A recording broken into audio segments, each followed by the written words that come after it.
चलिए अब बात करते हैं अपने आरबीसी की। किसकी? आरबीसी की। आरबीसी इसका पूरा नाम होता है रेड ब्लड सेल्स या लाल रुधिर कणिकाएं। सभी जानते हैं इसको, लेकिन इसका अन्य नाम आपको याद रखना है, एरिथ्रोसाइट। ये नाम आपको याद होना चाहिए। क्या नाम होता है जी? एरिथ्रोसाइट। पूछा गया क्वेश्चन एग्जाम में, एरिथ्रोसाइट। आरबीसी होती है वो कोशिका सिद्धांत का अपवाद होती है। कोशिका सिद्धांत का अपवाद। कोशिका सिद्धांत क्या होता है? कोशिका वाले चैप्टर में करेंगे अपने।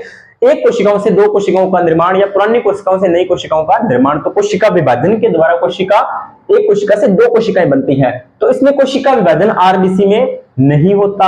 आरबीसी में कोशिका विभाजन नहीं होता, तो ये कोशिका सिद्धांत का क्या हो जाती है? आरबीसी आपका अपवाद हो जाती है। आरबीसी आपने देखा होगा मानव में पाई जाती है। आरबीसी में क्या होता है? केंद्रक अनुपस्थित होता है। केंद्र क्या होता है? अनुपस्थित होता है। केंद्र क्या होता है जी? अनुपस्थित होता है। केंद्र क्या होता है जी? अनुपस्थित होता है।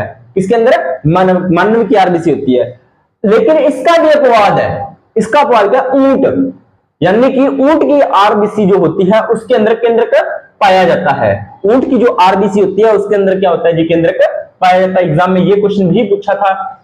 तो सर अब आरबीसी का निर्माण तो एक कोशिका विभाजन से, एक कोशिका दो कोशिकाएं तो बन नहीं रही, एक कोशिकाओं से दो कोशिकाएं तो आरबीसी के द्वारा बन नहीं रही, फिर कोशिकाओं का निर्माण कैसे होता है?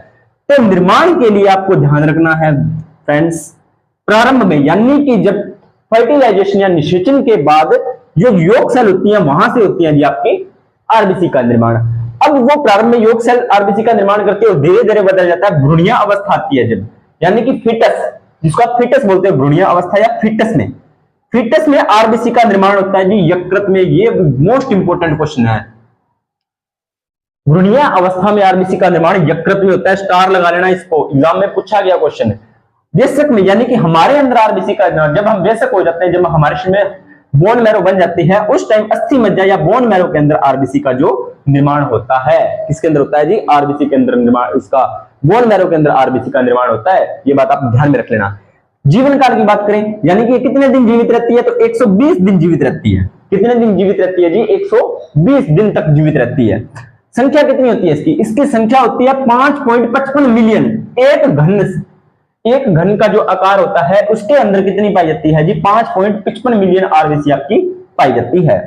आरबीसी का कब्रिस्तान ये होता है जी आपका प्लीहा, यानी कि आरबीसी जब मरती है 120 दिन बाद में, तो कहां मरती है? प्लीहा के अंदर। इसलिए आरबीसी का कब्रिस्तान किसे कहते हैं? आरबीसी का शमशान घाट किसे कहते हैं? तो यह कहते हैं प्लीहा। प्लीहा को सामान्य भाषा में तिल्ली बोलते हैं। कई बार एग्जाम में प्लीहा लिखा हुआ ही नहीं होता, सीधा तिल्ली लिखा हुआ आता है। तो आपको ध्यान में रखना है, आरबीसी का जो निर्माण होता है वो आरबीसी का कब्रिस्तान होता है जो